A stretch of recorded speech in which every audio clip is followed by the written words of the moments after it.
Hello guys, हम लोग यहाँ पे स्कूल में मतलब डॉन बॉस्को के स्कूल में देख सकते हैं। हमारा स्कूल यहाँ से एकदम सामने से बहुत अच्छा दिख रहा है।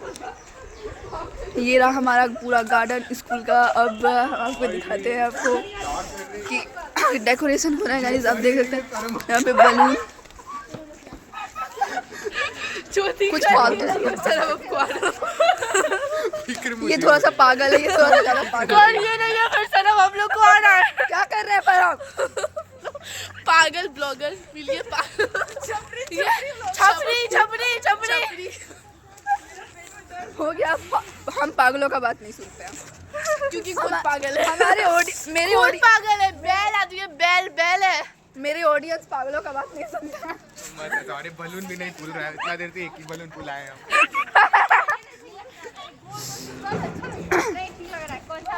एक गुंडी को दिखाते हैं जो थोड़ा ज़्यादा बिजी रहती है। Hello hello hello hello hello hello. आप क्या चीज़ में बिजी है मिस?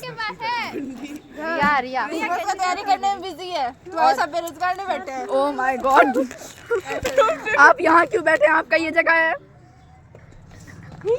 नाम लिखा है। कैमरा में हैंडसम इंसान दिख रहा है। सही है क्या बोल दिया? कैमरा में असली